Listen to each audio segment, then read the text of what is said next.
Moi, je pense que l'idée d'un mouvement social, c'est la seule façon de chercher. C'est pas tant qu'on brûlera des voitures, on enverra des flics. Il faut un mouvement social qui peut brûler des voitures, mais avec un objectif. Que le problème, c'est celui de ceux qui se gavent. Reste alors une question à se poser. Ce système est-il juste ? Ils nous veulent notre travail. Ils nous veulent notre travail. Notre travail. Et le travail devient inhumain quand on ne le possède plus. Radio Balade 101.8. C'est qu'en fait, il faut partager les richesses. Ces ultra riches qui ont une indécence de dingue, nous on dit qu'ils volent l'argent. Ils volent l'argent au collectif. Vous en avez assez, hein? Vous avez assez de cette bande de racailles. On va vous en débarrasser.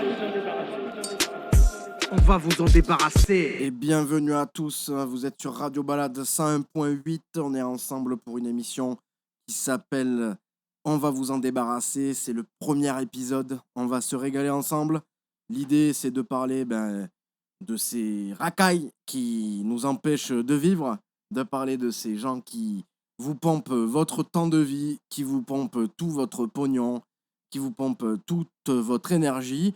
Et ces gens-là, spoiler alerte, ce n'est pas les musulmans qui viennent dans notre pays, ce ne sont pas les immigrés que l'on croit. Ces gens-là, ce sont bien entendu les ultra-riches. Alors, j'ai rien contre les ultra-riches, je suis très content qu'ils aient réussi. C'est très bien qu'on puisse réussir dans notre système. Par contre, qu'ils empêchent les autres de réussir, ça c'est pas cool. Et surtout, qu'ils mettent en place des systèmes qui nous détruisent et qui nous empêchent de progresser en tant qu'humanité, et surtout qu'ils utilisent tout ce qu'ils ont en leur pouvoir pour vous empêcher de comprendre un petit peu comment fonctionne réellement le monde et comment vous-même vous fonctionnez. Eh bien ça, c'est pas très bien, c'est pas très gentil. Ils utilisent vos faiblesses pour en faire leur force. Ils vous divisent pour faire de vous des esclaves tous les jours. Et l'idée de cette émission, ça va être de parler de ça et de bien plus. Alors, on va faire un premier petite discussion sur un édito donc, que j'ai écrit. Cette émission, vous allez voir, elle est assez artistique, avec des poèmes, de la musique, des gens qui viennent intervenir, des quiz, des petites questions. Ensemble, on va s'amuser. On est là pendant 1 heure à passer un bon moment sur Radio Balade 101.8. Vous êtes dans On va vous en débarrasser. Et c'est l'édito de Ange, votre animateur préféré. C'est le temps de l'édito de votre animateur préféré. C'est l'édito de Ange. L'édito de Ange, yeah. Ils organisent la fin de la vie. Torturent, tuent, détruisent, violent, se déguisent de vertu. Pourquoi leur laisser le pouvoir ? Pourquoi les laisser maîtres ? Un maître devrait prendre soin de ceux qu'il guide. Vous n'avez pas besoin de maître. Responsabilisez-vous. Prenez les choses en main. Sortez vos doigts énormes et gras de vos culs d'ignorants. Ce ne sont que des fous, aveuglés par le pouvoir, des psychopathes, des destructeurs de monde. Tellement horribles ils sont. Vous ne pouvez pas imaginer la noirceur de leur âme. Et quand vous l'entrevoyez, votre esprit sédaté et dressé à obéir, vous occulte la réalité. Vous vous crevez les yeux constamment. Imaginez une seconde la faiblesse de leur cœur quand vous les érigez en icônes. Tous des exemples de monstres, de l'abbé Pierre à Jeffrey Dahmer, le culte qu'on leur voue, alors qu'ils n'ont rien à faire de vous. Ils ne vous veulent que du mal, ils ne veulent que votre perte, des loups parmi les agneaux devenus amibes. La perte de sens. La politique est une pièce de théâtre, le choix qu'on vous donne est une illusion. Les médias sont dans les mains de ces animaux. Il y a ceux qui ont vu et ont abandonné, il y a ceux qui ne voient rien, il y a ces petites lumières que tout s'empêche de briller. Ces racailles, dans leur château, vous font croire que ceux qui vous pourrissent la vie sont ceux qui ont encore moins que vous. Ceux qui suffoquent de vivre et tentent de s'en sortir. Ils vous divisent et vous dominent. Pointent du doigt nos frères et nos sœurs. vous font croire à des concepts vidés de leur sens. Le seul mérite que vous avez, c'est d'être des esclaves dociles de vos vies minables. Vous êtes pitoyables. La peur vous dirige. La vache à l'abattoir, c'est toi, c'est moi, c'est nous. Il faut faire changer la peur de camp. Il faut les faire trembler dans leur château, les assiéger et refuser de labourer leurs terres pour qu'ils se gavent encore et encore sur le fruit de la sueur de votre front. N'avez-vous pas honte ? N'êtes-vous pas assez humiliés ? Vous faites vivre le monde. Vous leur lavez leur merde. Vous leur cuisinez à manger. Et si ils vous demandent de vendre votre âme, alors vous le faites sans hésiter pour récolter les miettes du pain que vous avez fait vous-même. Et si tu sens que tu es visé dans ce texte, c'est bien. Il y a une part de toi qui a encore envie de se battre. Alors bats-toi. Et si tu le fais déjà, continue. On est ensemble. Pour tous les autres, si vous en avez marre de cette bande de racailles, on va vous en débarrasser. Voilà, c'était le premier petit édito de cette émission.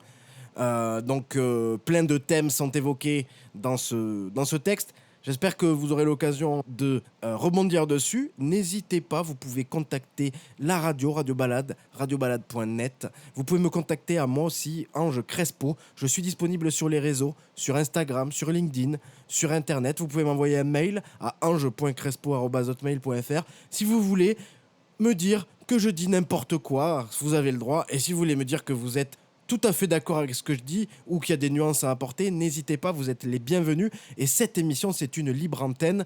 On a un mois, chaque mois, on fait une émission et on a le temps de s'appeler puisque c'est en différé. Voilà, n'hésitez pas. C'est aussi un appel à vos témoignages. Est-ce que vous avez vu des choses qui vous paraissent aberrantes ? Est-ce que vous pensez que le monde tourne à l'envers ? Eh bien, c'est un peu l'occasion de faire un petit peu la part des choses et d'en discuter ensemble. Je vous fais un gros bisou et on passe à la suite pour cette émission. On est dans. On va vous en débarrasser sur Radio Balade 101.8. Cet édito vous a été présenté par Radio Balade 101.8. C'était l'édito de Ange. La suite de cette émission, après une courte pause musicale qui va nous rappeler finalement le jingle, puisque j'ai pris l'instrumental de la musique de Rof qui s'appelle Les Valeurs Inversées. Je vous mets ça tout de suite. Je vous souhaite une excellente petite pause musicale sur Radio Balade. À très bientôt les amis. Valeurs inversées. Le monde d'avant est fini, le temps s'est arrêté. Période de vache maigre que je viens traire sans pitié. Nouvelle lecture d'une nouvelle société. Mon écriture de la haute couture sur bloc-notes pisté. Fliqué, tenu en laisse par QR code IP. T'as pas l'air inquiété, occupé à te photoshopper. Leurs beaux discours nous endorment, on a l'air shooté. Complotistes sur blacklist, faut chuchoter. Ma révolte n'est que la saveur de ce qu'ils nous ont mijoté. Dictature préméditée par COVID. Masquer la burqa, dérange plus la France démasquée. Et l'alliance du monde pharmaceutique et de la finance. La classe moyenne n'espère que par subvention artificielle. Les artistes s'éteignent sur Insta Live, font du zèle. Demoiselles sans maquillage sont comme avions sans kérosène. C'est gâté comme ton mariage quand ta maîtresse parle à l'officiel. Le côté du périph', nos cités sont entre griffes. Pénurie de shit, grosse saisie nous en prive. Plus de moyens de faire du bif, plus de chicha, plus de kiff. Qu'une attaque au mortier qui crée une ambiance festive. Sur les caméras de Michel Bavure, policière maladif. Les élus ne font qu'affirmer leur méconnaissance collective. De l'islam, mon cœur a la couleur d'Oelsan. J'ai les valeurs actuelles d'un sale, le coup sous le genou, donc le sable. Subis la violence assermentée d'un policier instable. Autopsie négligée, piste brouillée dans les spams. Judiciaire, elle contribuable, fait le salaire des arriérés. Naturalisé, je suis plus français qu'un blast du calendrier. La planche est savonnée pour nous faire glisser comme un négrier. Le visage de l'intégration, on passe comme un feu grillé. La pression est telle que certains musulmans s'en cachent de l'être. La bêtise intellectuelle nous apprend à ne pas se connaître. Crise d'identité indigeste. Hey, les barrières n'ont pas attendu nos gestes. Le mal-être du peuple leur importe peu. Ils boycottent nos religions car elles rapportent peu. Dur d'ouvrir les yeux en pleine tempête de sable. Tant qu'on paraît heureux sur Snap, Insta, dans nos belles sapes. Démerde-toi comme tu peux, personne n'y échappe. Et si tu crèves du vaccin, dis-moi, qui est le responsable? Une fois enterré, t'es qu'une stat au suivant. Y'a plus de temps, plus de blagues, plus de beurre, plus de blanc. T'as beau réfléchir à comment déjouer leur plan. C'est cuit, ils veulent t'appauvrir pour mieux t'asservir. T'es qu'un produit, soit tu te joins au troupeau ou soit tu fuis. À Soul, on vit tous au-dessus de nos moyens pendant que le fisc nous poursuit. Mais qu'est-ce que manigance ces pédocriminels de Bilderberg qui foutent leur puce électronique dans leur merde. Qu'ils aillent se faire pousser la merde.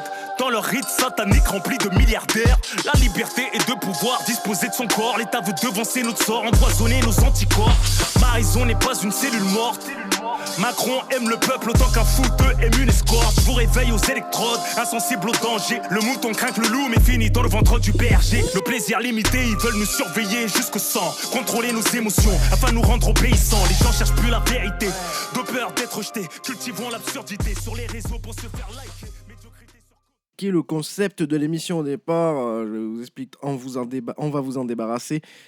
C'est une question de se débarrasser de vos illusions, c'est une question de se débarrasser de ces racailles qui sont au plus haut de notre société, c'est une question de s'éveiller ensemble en conscience, mais en gros c'est de passer de ceux qui sont dans la peur, qui sont dirigés par leurs émotions, qui ont peur de tout, vers un monde un peu plus de compassion, un peu plus d'amour, un peu plus tourné vers les autres, un peu plus ouvert, et surtout un monde qu'on peut comprendre dans sa façon la plus complexe et la plus globale. Je dis mais Ange, il faut que tu cadres cette émission, sinon ça va faire le café du commerce. Cette idée, je pense que le café du commerce aujourd'hui, c'est important. Démocratiser la parole, qu'on laisse parler beaucoup trop des gens fous à la télévision, dans les médias.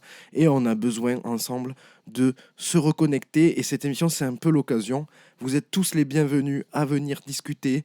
Vous avez la possibilité de me contacter, et moi je suis ici pour faire valoir votre parole. Alors évidemment, il y a des choses qui vont être cadrées quand même, c'est-à-dire tout ce qui est racisme, tout ce qui est discrimination, tout ce qui est en fait incitation à la haine. Tout ça, moi je ne suis pas pour, et je me battrai toujours contre le fascisme dans nos têtes. Peut-être que juste votre témoignage, ça peut être un moyen de démarrer un sujet, de donner une idée.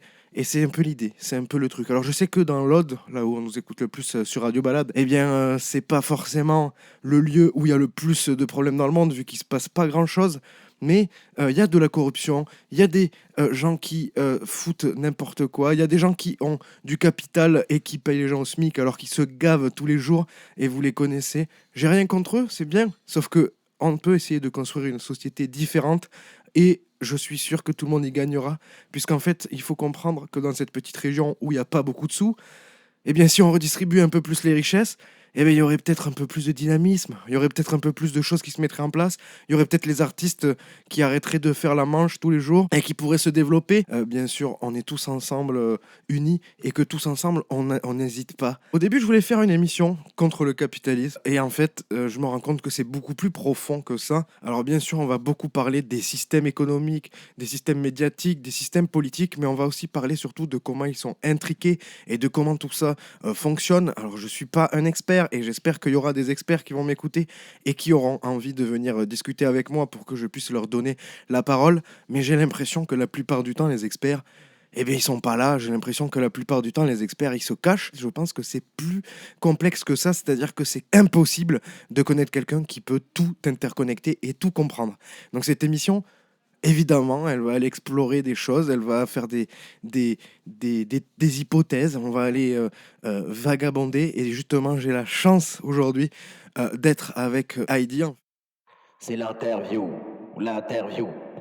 Et j'ai la chance d'être avec Heidi, qui est psychologue et chercheuse indépendante.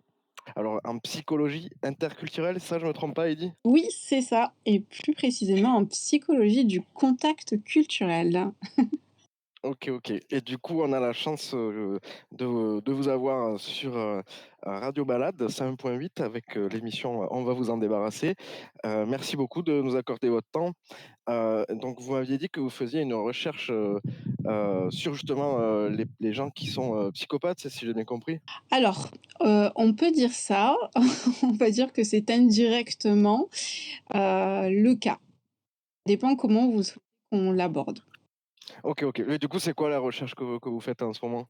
Alors en ce moment et depuis 2020, je travaille justement sur les listes de psychologues safe et racisés, qui est un phénomène sociétal qui est apparu assez intensément en 2020, dans la période du Covid, et qui a amené au niveau politique, sociétal, beaucoup de questionnements, puisque le Premier ministre s'est positionné en disant que c'était de l'apartheid et de la folie identitaire.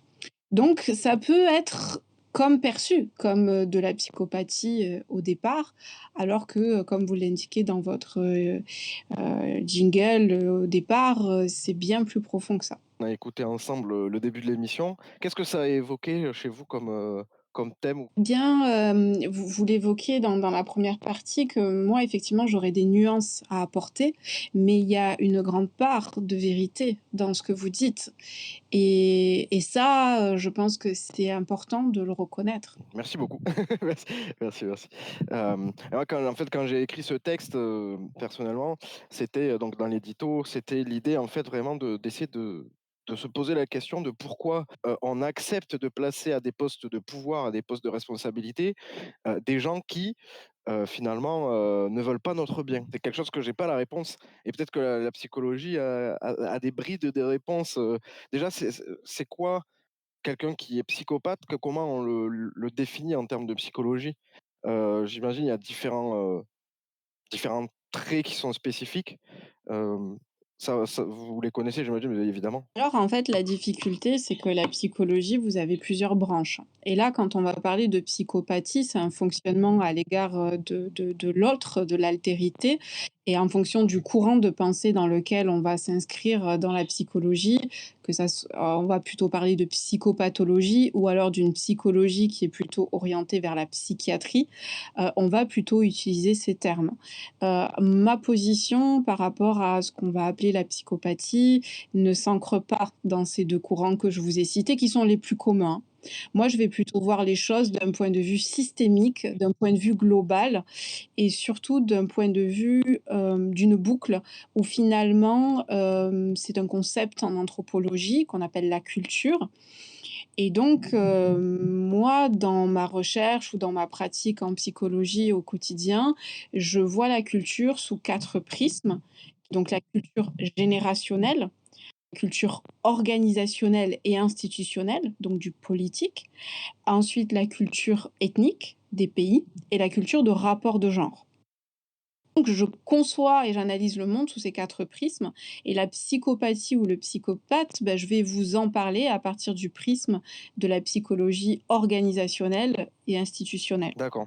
Donc pour vous, c'est plus, heu, quelque chose de systémique, si je comprends bien, que juste l'individu? Ou c'est moi qui ai mal saisi? Tout à fait ça. C'est exactement ça. C'est-à-dire que la société, la culture va impacter l'individu et l'individu va à nouveau impacter la culture et c'est comme une sorte de boucle. D'accord, je vois très bien. Donc en fait, on n'aurait pas des gens qui sont essentiellement, psychopathes ou qui ont des psychopathologies, mais on a un système autour, des individus qui va pousser à des comportements ou à des réactions, qui s'apparenteraient à de la psychopathie? De mon point de vue, oui. D'accord. C'est très intéressant parce que préparant cette émission, j'ai étudié un peu, beh, justement le capitalisme, et j'ai l'impression moi, que les entreprises, qui sont pas du tout des institutions démocratiques, qui sont, patriarcales, la plupart du temps, qui sont totalement une imposition du pouvoir des puissants, sur les moins puissants, donc les gens qui produisent la valeur et là où on vient, leur voler la valeur et j'ai cette impression-là que l'entreprise, par construction et par système en fait, parce qu'il y a aussi des concurrents et cetera, beh, elle ne peut pas produire autre chose que des situations, qui nous paraissent aberrantes en tant qu'être humain individuellement, avec un manque total de compassion, puisqu'en fait l'objectif c'est de faire du profit et en plus les gens qui bénéficient, des fruits de ce profit ne sont même pas dans l'entreprise, puisqu'ils sont actionnaires la plupart du temps, heu et du coup, j'ai cette impression-là que la maximisation du profit, donc qui est l'objectif de l'entreprise, est complètement pas en adéquation avec les objectifs des êtres humains qui sont de vivre décemment, d'être heureux, de partager des moments de qualité. J'ai l'impression qu'une entreprise va pas du tout chercher à faire ça. Elle va détruire en fait l'aspect humain pour faire du profit.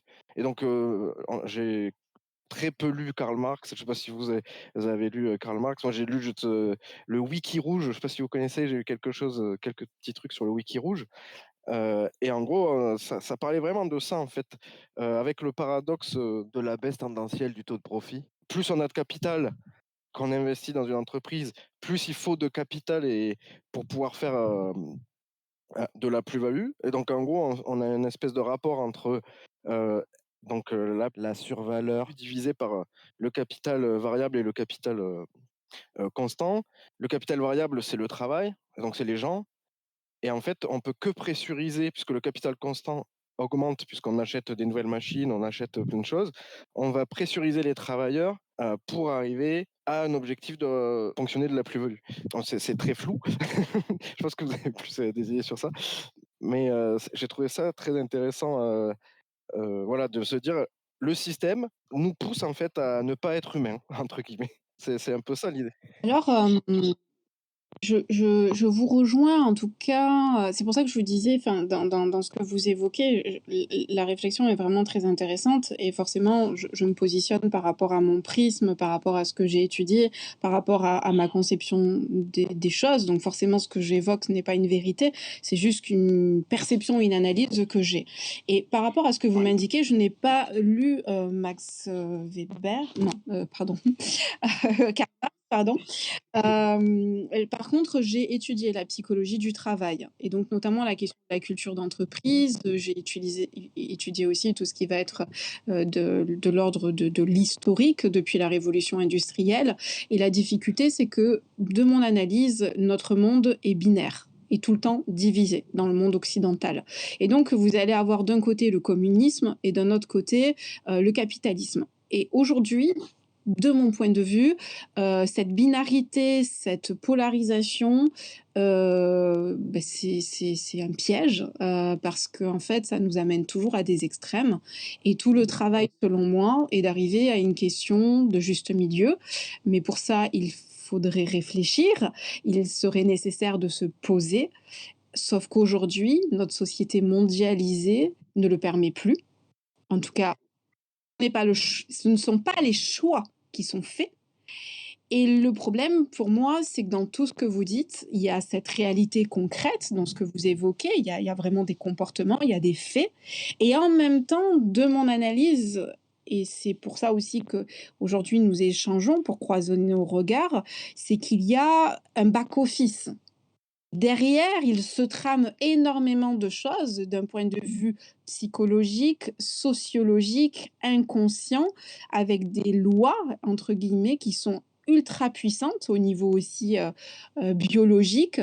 Et à partir de ce moment-là, cet engrenage, eh bien, comme tout est toujours divisé, n'est jamais vu dans son ensemble et n'est jamais vraiment compris pour pouvoir le réduire et envisager d'autres alternatives. Donc il faudrait avoir une approche, alors il y a beaucoup de gens qui n'aiment pas ce mot-là, mais holistique des problèmes et pas juste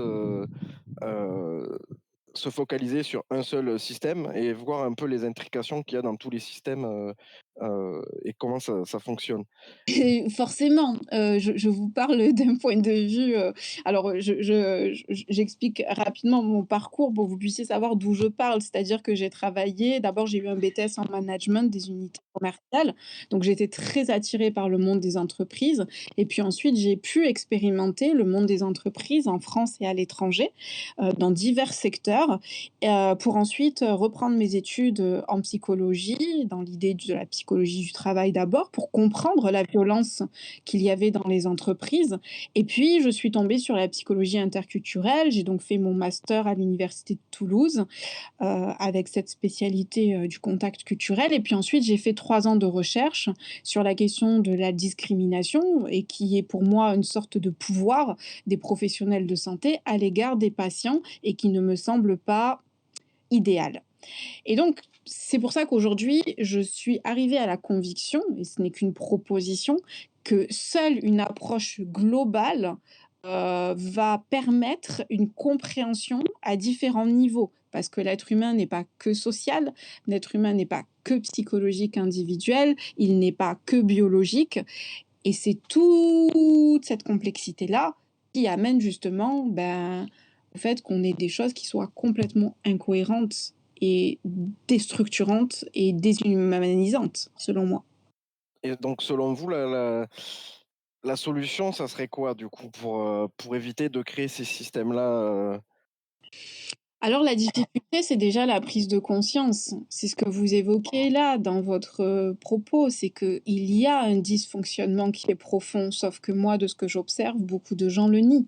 À partir du moment où il est nié, ce dysfonctionnement, ben, on ne peut pas y réfléchir, on ne peut pas le penser, on ne peut pas en discuter.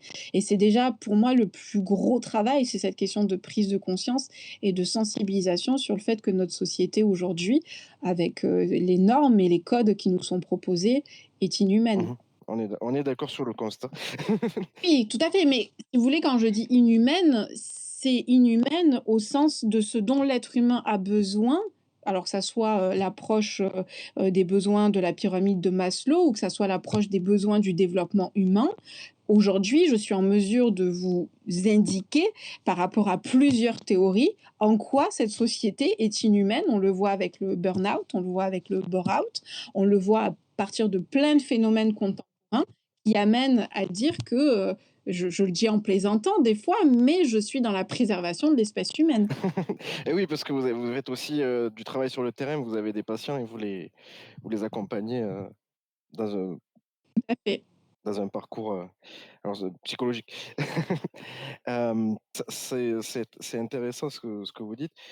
C'est vrai que j'avais pas à penser qu'on pouvait approcher la psychopathologie comme faisant système ou faisant partie du système et pas juste étant, dû à l'individu. Après tout à l'heure, vous parliez de lois biologiques. Est-ce que, il y a des choses sur ça, sur la psychopathologie et sur des prépondérances, on va dire, biologiques, ça il y a quelque chose, à creuser aussi de ce côté-là? Ou c'est vraiment le système qui crée, parce que moi, j'ai un peu cette impression-là quand même, qu'il y a des individus qui ont un rapport, aux autres qui est très problématique et quand on les met dans un groupe, ils vont un peu semer la zizanie ils vont, réussir à s'en sortir beaucoup mieux que les autres dans la zizanie, qu'ils ont créée eux-mêmes et souvent dans les entreprises, j'ai un peu cette impression-là qu'il y a ces jeux-là de pouvoir qui sont mis en place, avec des gens qui jouent pas le même jeu que la plupart, des autres personnes. Alors est-ce que c'est de l'ordre psychologique ou c'est juste de la stratégie, mais j'ai l'impression que c'est pas possible de mettre en place ces choses si on n'est pas, par exemple en manque de compassion ou qu'on n'a pas du tout d'empathie et j'ai du mal à imaginer, par exemple, moi personnellement, comment via, des systèmes financiers, en investissant dans certaines entreprises ou pas, je mettrais, des centaines, des milliers de personnes au chômage comme a pu faire, par exemple Bernard Arnault avec son entreprise, quand il a racheté, le groupe, alors je sais plus, bon, qui est devenu LVMH, mais avant que ce soit LVMH et qu'il a promis à la France qu'il allait pas, dépioter, ces entreprises-là et en fait, c'est exactement ce qu'il a fait, par la suite en virant tout le monde et en ne sélectionnant que les parties qui l'intéressaient et pour moi, c'est juste c'est pas que le système, global, c'est-à-dire il y a un individu qui fait un choix, il y a une responsabilité personnelle à un moment donné de dire: ben moi, je vais être le responsable de mener ce chantier-là qui est inhumain, qui répond à mes besoins personnels et à un besoin, on va dire, de classe, qui va satisfaire, les actionnaires et cetera, mais qui, est dans un déni, complètement de l'humanité de ceux qui sont victimes, en fait, de ces choix-là. C'est-à-dire que vous amenez quelque chose de très important qui est la notion de responsabilité. Simplement, ça vous paraît, pour beaucoup de gens, ça paraît couler d'eau source, sauf que la question de la prise de responsabilité est très liée à la question de la conscience de soi et de se penser comme un être faisant partie, d'un environnement global. Et certaines personnes, ça, ne l'intègrent pas, veulent pas le prendre en compte et à partir de ce moment-là, sont dans une toute-puissance ou parfois une ignorance profonde de ce que peut envisager ou vivre l'autre. Parce que dans le texte, que j'ai écrit, j'en parle un peu, je dis qu'ils ont une faiblesse de cœur, une faiblesse, je pense qu'il y a vraiment, une défaillance à ce niveau-là, donc on parle de conscience de soi. J'ai l'impression qu'on peut alors conscience de soi, conscience aussi des autres, que je pense que il y a différents niveaux de conscience, et j'ai cette impression-là que c'est bizarre parce qu'on place en haut de la société des gens qui ont réussi dans le système, donc qui ont été validés à toutes les étapes, donc qui peuvent se dire: «Beh, j'ai réussi, j'ai validé toutes les étapes, je suis en train de monter les échelons, d'accumuler des richesses, donc ça veut dire que ce que je fais, ça fonctionne, ça marche», entre guillemets. Mais en fait, à aucun moment, j'ai l'impression qu'il y a une remise en question ou sinon ils sont très cyniques et c'est là où je parle moi de psychopathie. C'est je pense qu'il y a, un cynisme, énorme. Je dis que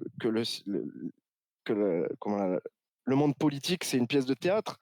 Moi, j'ai vraiment cette impression-là, où le but, c'est d'être élu pour avoir son pécule à la fin du mois, parce que c'est des gens ultra privilégiés qui sont élus. Alors, il y en a certains qui abattent un travail énorme pour la population, et il y en a d'autres qui en profitent aveuglément, et sans que nous, en tant que société, parce que vous parlez de conscience, on est conscience, ou quand on a conscience, on n'a pas les moyens d'agir, en fait. Et vu que tout fait système et que la seule voie aujourd'hui, beh, les médias sont détenus par 9 milliardaires à 90%, il y a dans un monde capitaliste, les gens qui travaillent, ils travaillent pour leur patron. Et si leur patron, il leur dit pas de parler, il n'est pas accordé avec certaines idées, on va pas aller à l'encontre des idées de son patron. J'ai du mal à imaginer une liberté d'expression totale dans un monde capitaliste avec des médias dans ce système-là. Moi, ça m'amène à plusieurs explications dans différents domaines. Très simplement, déjà, c'est, redéfinir ce qu'on appelle la conscience de soi, parce que le mot conscience, il est utilisé, galvaudé dans beaucoup de domaines et notamment le wokisme. Et donc, c'est juste de rappeler ce que j'entends par la conscience de soi. Je fais référence à Antonio Damasio, qui est neuroscientifique et qui parle que, très joliment, la conscience de soi, c'est quand la connaissance de l'esprit rencontre la connaissance du corps. Et si vous observez, la majorité de notre société, notamment occidentale, n'est absolument pas reliée, n'a vraiment pas conscience, donc connaissance de ce qui se passe dans son corps. Et donc, ce qui se passe dans son corps, c'est forcément le ressenti, c'est forcément l'empathie, c'est forcément l'émotion. Et donc, si on en est dénué, ben, la conscience de soi n'est qu'une conscience intellectuelle. Donc déjà là, vous voyez qu'il y a un problème. Ça, c'est un premier point. Ensuite, ce que vous évoquez, c'est quelque chose de très juste et là, du coup, je vous réfère à, un documentaire très intéressant qui s'appelle, «Comment le pouvoir nuit-il gravement au cerveau?» Et donc vous avez un ensemble de différents scientifiques dans plusieurs, secteurs, l'éthologie, qui, s'intéresse au comportement, des animaux, les sociologues, les psychologues et tous ces chercheurs vous expliquent comment, à l'Élysée, ils vivent dans une sorte de bulle et en fait, vous évoquez qu'il y a des gens qui ont monté les échelons, mais d'un point de vue culturel, organisationnel et institutionnel, non, ces personnes n'ont pas monté l'échelon. Elles ont toujours été à cet échelon-là et elles ne connaissent pas d'autre chose. Donc elles ne parlent que d'un point de vue aisé, que d'un point de vue des problématiques de leur culture qui est aisée et donc elles ne savent pas réellement ce que sont les problèmes financiers. Quand vous avez, un membre politique qui dit: «Ben, un pain au chocolat, ça coûte 3 €», vous voyez que la culture dans laquelle il vit est vraiment très éloignée de tout un chacun en Oui, France. alors il avait dit que ça coûtait 30 centimes, je vois un truc comme ça. Ouais, je le vois très bien. D'accord, OK. Après, peut-être qu'il y en a un autre qui a dit que ça coûtait 3 €, c'est possible qu'il soit en tout cas, ils sont à côté de la plaque, dans tous les cas. Mais vous avez raison, voilà. Et donc il y a une sorte de désillusion, enfin de déréalisation de la vérité du monde, de la majorité des gens et donc ce sont des personnes qui vivent dans des bulles avec, une culture qui se répète et vous expliquiez tout à l'heure que vous avez des personnes qui sont en haut et qui pensent, toujours de la même façon, mais parce que ça s'entretient et quand ces personnes s'en va, c'est exactement les mêmes personnes des mêmes écoles, avec les mêmes mentalités qui prennent la place et donc il y a une sorte de maintien de cette culture-là, puisque vous n'avez pas de personnes issues, on va dire, de la classe moyenne ou de la classe, qu'on va qualifier entre guillemets de plus pauvre, qui va pouvoir accéder au domaine politique, puisque c'est un domaine qui est quand même un entre-soi, qui est un domaine fermé et qui fait qu'il est nécessaire d'avoir les codes, de connaître les rites, de connaître le langage, d'avoir accès aux bons endroits pour connaître les bonnes personnes de ces milieux-là. Donc c'est là où Mmh. ça devient Après, compliqué. ça me fait penser aux transfuges de classe, on a Et souvent tout à fait. ce mythe du transfuge, mais en fait, c'est des exceptions. Et là, ce que vous me dites, c'est qu'en fait, il y a des classes, en tout cas, il y a des groupes, des bulles, et les gens restent dans leur bulle. Et en fait, il n'y a pas vraiment de gens qui font la navette entre toutes les bulles pour pouvoir un peu éclater tous ces murs qui nous séparent.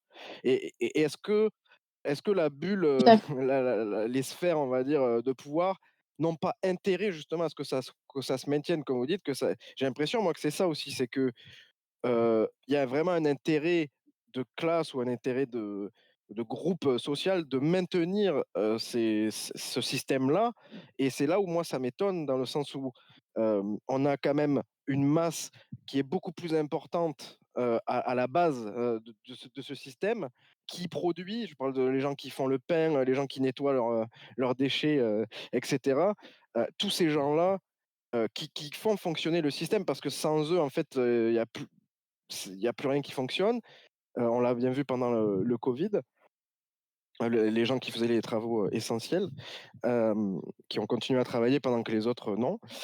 Et donc là, on se dit: «C'est les gens qui apportent le plus à la société, qui sont le plus utiles» entre guillemets à notre maintien en tant qu'être humain, à notre survie et c'est ceux qui sont heu heu, les moins respectés, en termes de finances en tout cas, après peut-être qu'ils sont respectés, au niveau, avec la gloire, mais en tout cas avec le ils ont pas de respect, on va dire, ils sont pas placés, très haut dans la société, capitaliste et hem et est-ce qu'il y a ouais, moi j'ai l'impression que y a c'est quoi quels sont les mécanismes, psychologiques qui font que, heu, cette masse-là ne réagit pas? Là, on parlait de prise de conscience, donc cette masse-là ne réagit pas et que dans la classe d'en haut, il y en ait aucun ou très peu qui ait envie justement d'éclater ces murs, qui nous séparent. Est-ce que vous l'avez très bien évoqué tout à l'heure, vous avez, quelque part, la réponse, à votre question. C'est-à-dire que les personnes qui vont être transverses, qui vont «traverser» entre guillemets les bulles et pouvoir s'en nourrir, ne vont pas être acceptées, et vont être complètement reniées parce elles ne seront pas entre guillemets «puristes». Et donc effectivement, là où je vais, vous inviter, à regarder, c'est qu'il y a aussi un historique, de mon hypothèse, il y a un historique très français. Et il y a, un maintien de toutes les bulles. Il y a autant un maintien des bulles économiques aisées, mais il y a aussi un maintien des bulles économiques, qui vont être moins aisées. Et en fait, il va y avoir des peurs qui ont été transmises d'un point de vue transgénérationnel, depuis, X temps, où les personnes qui vont être, on va dire, pauvres vont maintenir ce discours-là auprès de leurs enfants qui eux-mêmes vont intégrer ces peurs et qui ensuite vont si elles ne sont jamais remises en question, vont les répéter de manière indéfinie. Donc ça, ce sont des mécanismes inconscients et qui vont être ensuite accentués aussi par la société. Ensuite, ça amène aussi à la question de comment gère-t-on l'argent? L'argent est un sujet tabou en France et à partir de ce moment-là, vous avez, les travaux, de Mathias Bacchino, qui a sorti un livre et qui décrit justement à quel point la culture française est très, très, très, très apeurée par l'argent. C'est un mécanisme à la fois biologique, dans une crispation au niveau du système nerveux, c'est à la fois une inconscience, au niveau, de l'éducation qui a été reçue et ensuite c'est une non-éducation puisque vous n'avez pas l'apprentissage de l'éducation financière, que ça soit à l'école ou souvent à la maison, puisque vos parents, s'ils estiment qu'ils sont pauvres et issus de la pauvreté et que ça le restera jusqu'à la fin des jours, quand vous leur parlerez de devenir riches, probablement ils vous riront au nez ou ne prendront pas connaissance de votre objectif. Donc on vous voyez que là aussi encore, c'est quelque chose qui va s'entretenir et la peur, c'est, l'émotion, la plus profonde, chez l'espèce, animale et notamment chez l'humain, qui amène au figement et donc à la Mmh. stagnation.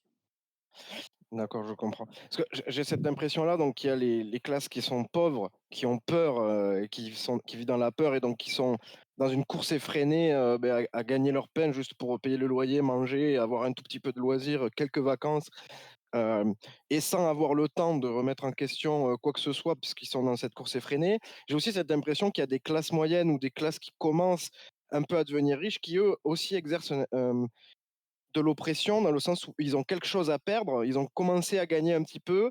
Alors ils ont l'impression de faire partie de la caste, des très riches, et du coup, c'est pour ça que moi j'arrive pas à expliquer ce vote qui est contre sa propre classe, quand les gens sont dans la classe moyenne et votent à droite, par exemple. Bon, après, et j'ai cette impression-là qu'il y a aussi cette mise en place dans le système avec des gens qui font la police, ben, on peut parler de la police aussi, alors qu'ils font partie de la même classe contre celle. Voilà, ils protègent en fait les gens privilégiés contre la classe qui pourrait se rebeller, qui pourrait faire quelque chose. Et eux, ils sont un peu en tampon alors qu'ils font partie, un peu comme de la traîtrise en quelque sorte. Alors, ça, c'est un peu violent comme mot, mais ça, c'est aussi peut-être expliqué par la peur, non? J'imagine. Peut-être que vous n'avez pas le même constat que moi, mais. Alors, au niveau de votre constat, ce que vous évoquez, c'est une vraie réalité. Après, ce n'est pas la seule, mais ce que vous dites, c'est une réalité, elle est là. Il y a d'autres réalités qui sont un peu plus bénéfiques, mais elles sont minoritaires, on va pas se leurrer, surtout dans notre société française, qui, de mon analyse, est très en retard sur l'innovation sociale. C'est-à-dire de comment on améliore le vivre ensemble et comment on améliore de nouveaux modes de fonctionnement pour s'adapter aussi à l'évolution de notre société du 21e siècle. Et la France est très conservatrice dans beaucoup, beaucoup, beaucoup de domaines. Et de ce fait, il y a une stagnation et il y a un fonctionnement qui date de X temps, alors qu'aujourd'hui, on est dans un monde mondialisé. Donc, ce que vous dites est très juste dans les faits, dans ce qu'on peut observer. Simplement, pour moi, il y a un point central qui explique tout ça de manière transversale. Ça va être 3 points. C'est-à-dire que déjà, il y a une dissociation dans notre société française du corps et de l'esprit. Donc les émotions, elles ont toujours été reléguées, alors ça change un petit peu maintenant, à quelque chose de très mauvais. Donc la peur est tolérée, la colère non.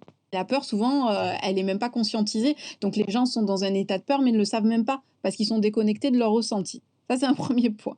En deuxième point, d'un point de vue conscient, personne n'est éduqué à penser de manière en dehors de la norme, puisque toutes les institutions vous invitent à penser dans un sens précis. Et ensuite, d'un point de vue, l'inconscient, c'est pas quelque chose qui est aussi amené auprès des gens, puisque là où je me positionne dans ma thèse, c'est que la plupart des professionnels de santé ont un savoir sur le fonctionnement humain qui, malheureusement, pour d'autres mécanismes similaires à ce que vous avez indiqué, la connaissance n'est pas partagée aussi.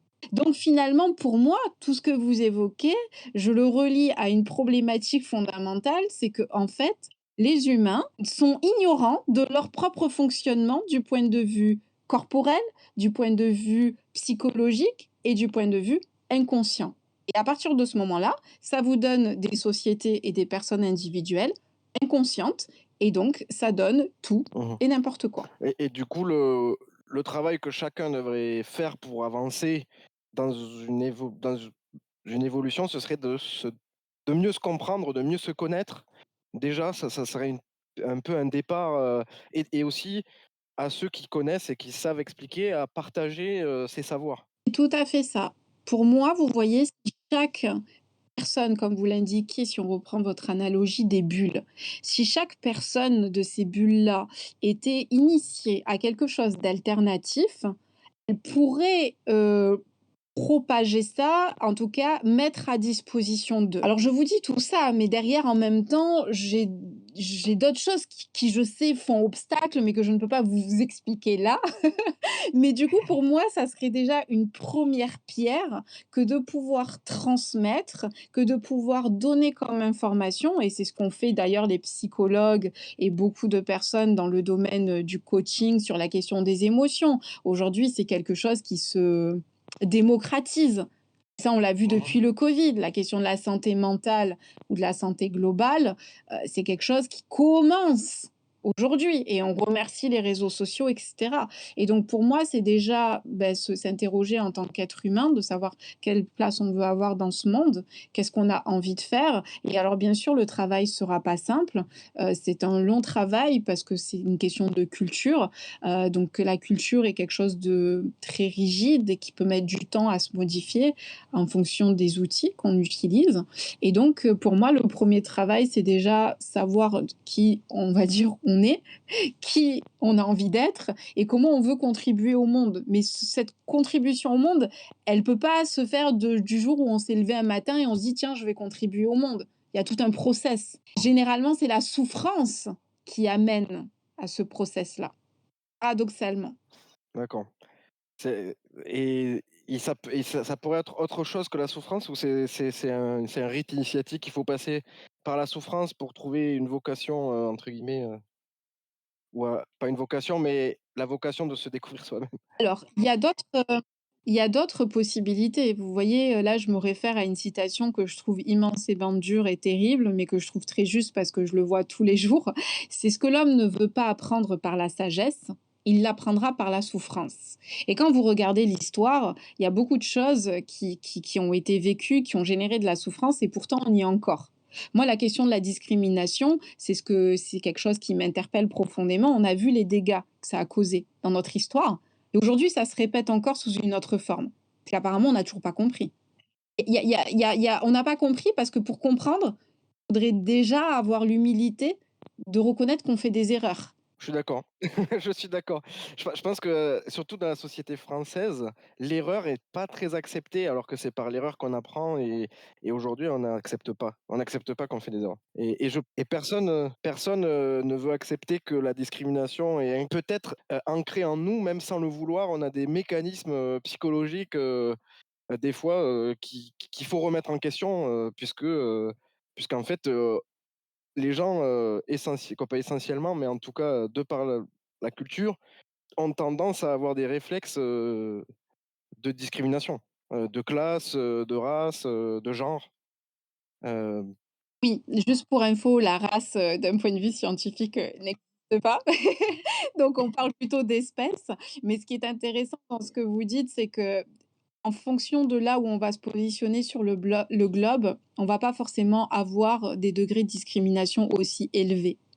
Donc c'est important de voir qu'il y a déjà des mécanismes neurobiologiques qu'on appelle le biais tribal, qui est un fonctionnement de notre cerveau qui va avoir tendance à favoriser l'endogroupe. Dans ce que vous disiez tout à l'heure, eh ben, les ultra-riches vont favoriser les ultra-riches. On a déjà cette tendance-là dans notre espèce.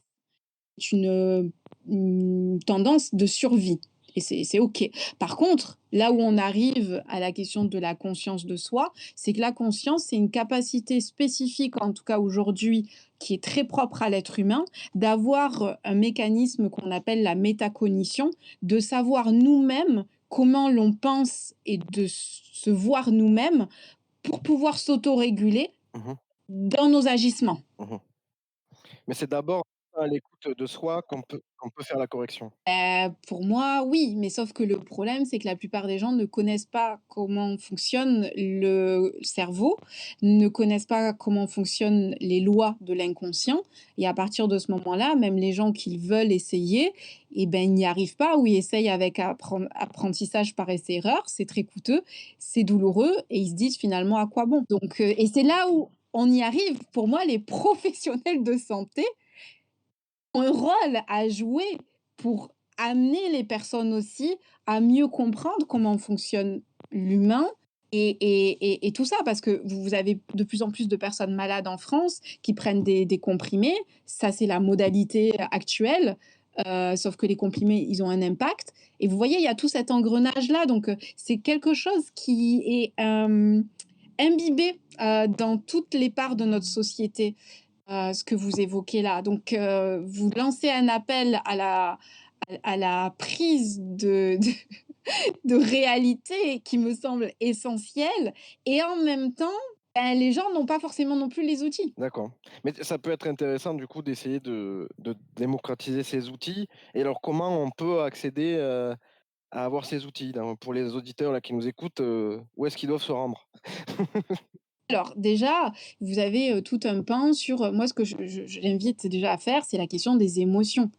La plupart du temps, quand je travaille, je demande aux gens qu'en est-il de leur rapport avec leurs émotions? Et en général, j'adore parce qu'on me dit: «Bah, c'est-à-dire?» Bon, bah, là, c'est cla il y a, si vous voulez, il y a une méconnaissance. Vraiment. Et l'idée, ça serait de connaître déjà comment fonctionne l'humain. Donc l'humain, il a des émotions, c'est ça qui régit toute notre vie. Ensuite, il a des mécanismes psychologiques avec des biais du cerveau qui sont très précis, le biais de confirmation, etc.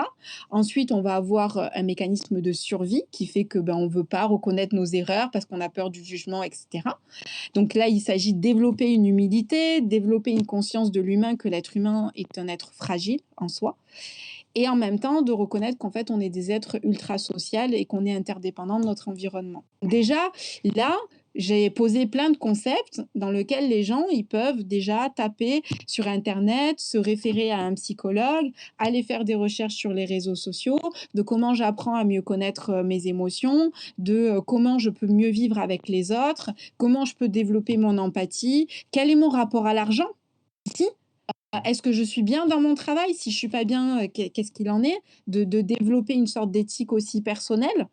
Là, vous avez tout un travail sur soi qui va permettre ensuite de sensibiliser les autres d'une manière la plus alignée possible. Alors, moi, je suis assez radical par rapport à ça. Vous le savez, j'ai quitté mon travail en janvier, mais je pense que c'est une démarche qu'il faudrait démocratiser. C'est-à-dire, il y a beaucoup, beaucoup d'entreprises qui ne méritent pas votre temps aux gens qui nous écoutent.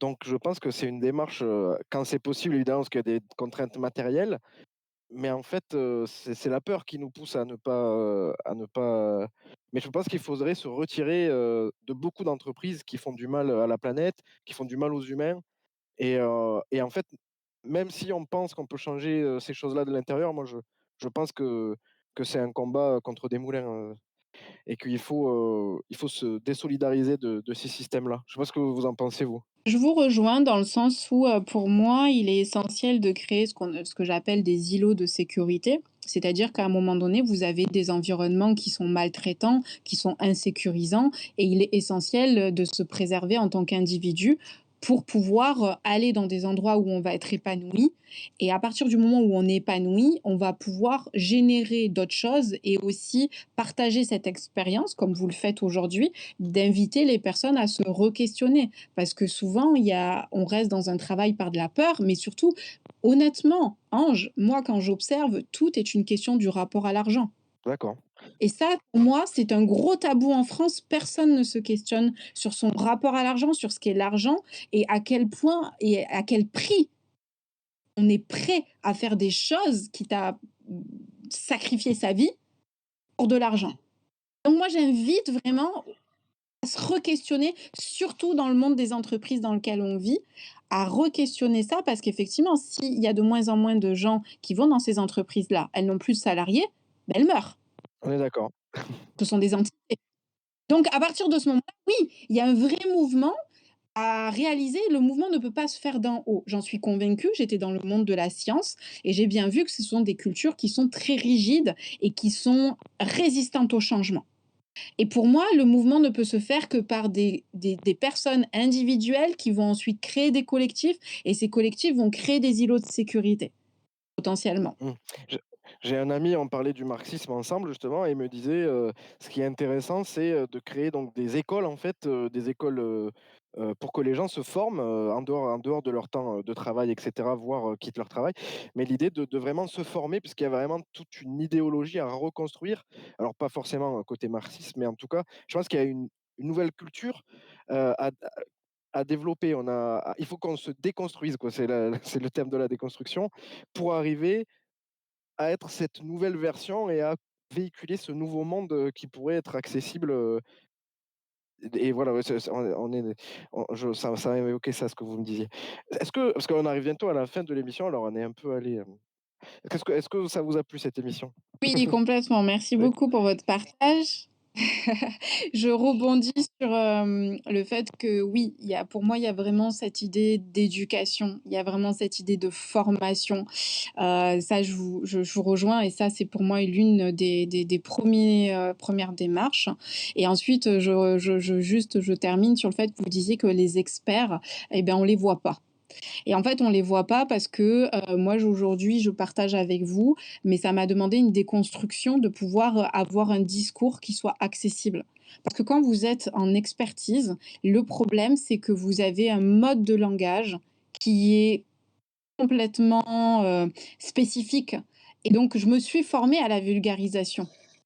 Et vous voyez, rien que ça a été très coûteux pour moi. Donc, vous voyez, je fais aussi l'avocat du diable en disant, ben ouais, mais d'un autre côté, c'est pas évident. Mais quand on a des valeurs qui pensent que c'est important de contribuer à la société et au monde dans lequel on vit, eh ben, c'est quelque chose qu'on va faire avec le cœur.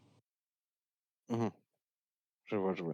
Donc je pense que la prochaine émission, je vais parler de notre rapport à l'argent et parce que c'est vraiment là l'ouverture, un des axes d'ouverture que vous avez apporté et je pense que c'est très intéressant d'aller, d'aller taper là-dedans. Donc j'annonce pour la prochaine émission qui sera dans un mois. Ça m'a fait vraiment plaisir de vous accueillir. Est-ce que vous avez quelque chose que vous voulez dire, que vous n'avez pas eu l'occasion de dire? Peut-être aussi, faire un peu votre auto-promo, je sais pas. Merci déjà. Vraiment, ça a été un plaisir d'échanger avec vous sur ces questions-là parce que je n'ai pas forcément, l'opportunité de pouvoir, partager, parce que j'ai ma pratique au quotidien et j'ai du mal à être sur tous les fronts, même si j'aimerais. Donc là, vous m'avez permis d'avoir l'infrastructure pour et je vous en remercie grandement. Et après, ma pratique invite vraiment à réduire la division du monde et que la question de la différence n'est qu'une perception. Donc j'invite vraiment à re-questionner sa position d'humain. Voilà. Après, si bien sûr les personnes souhaitent me contacter, je suis Heidi Bikuta Along. On peut me trouver sur YouTube, sur Google et je suis à Toulouse et je fais des consultations en ligne ou en présentiel. D'accord. Mais merci beaucoup Heidi, c'était un plaisir, de vous avoir sur l'antenne de Radio Balade 101.8 et dans l'émission, On va vous en débarrasser. J'espère qu'on a ouvert des portes, dans les esprits de nos auditeurs et j'espère qu'on aura l'occasion de vous entendre, à nouveau si ça vous intéresse. En tout cas, je vous remercie grandement et je vous dis, à très bientôt. Merci beaucoup. Avec plaisir. Au revoir. C'est l'interview. Radio Balade 101.8. On va vous en débarrasser. Merci de nous avoir écoutés. On se dit au revoir avec LMA Porco Rosso. Proche du bitume, loin du bord de mer. Là où les petits font pas d'études, où les familles vivent sur un seul salaire. On est des sales gosses. On roule à 3 sur une bécane, freestyle sur une guitare. À 15 piges, on veut devenir Zidane ou Beckham. On se lève plus pour aller en cours, mais pour une meuf ou un pétard. On fait 2 heures aller-retour jusqu'à Toulouse ou l'Espagne. Je traîne avec des fils de Tigane, d'Indo ou d'Italiens. À la maison, c'est la merde. Tant qu'on est ensemble, tout ira bien. Ici ou ailleurs, c'est la même. On vend du shit en lamelles, mais on aura déjà tout cramé avant d'avoir assez pour acheter une maison sur la mer. Alors on fume et on rêve, on prend la moto et on roule. On part se mettre au vert quand les feux sont au rouge. Je pense aux poteaux partis trop tôt, aux visages qui vieillissent plus sur les photos. J'ai la tête dans les nuages, Porco Rosso. J'ai vu ici, j'ai vu ailleurs, c'est la même. J'écris des chansons sur la mer pour les gens dans les HLM. Ma mère m'a donné des yeux couleur du ciel. Ça me rappelle qu'au-dessus des nuages il y a toujours du soleil. J'ai vu ici, j'ai vu ailleurs, c'est la même. J'écris sur la mer pour les gens dans les HLM. Ma mère m'a donné des yeux couleur du ciel. Ça me rappelle qu'au-dessus des nuages il y a toujours du soleil. Toujours du soleil. Au-dessus des nuages il y a toujours du soleil. Toujours du soleil. Au-dessus des nuages il y a toujours du soleil.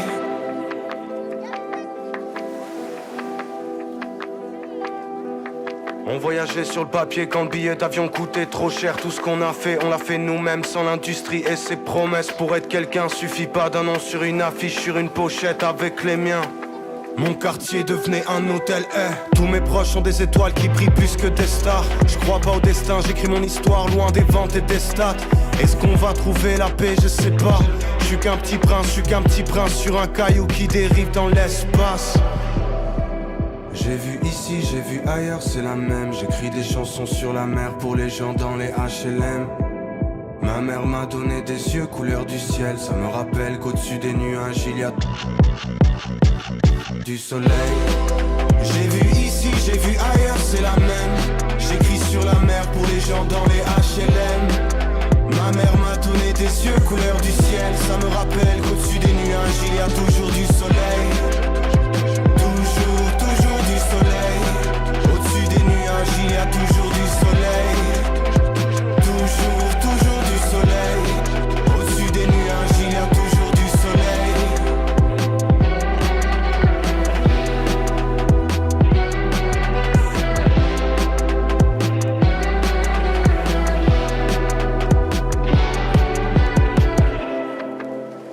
Toujours, toujours du soleil.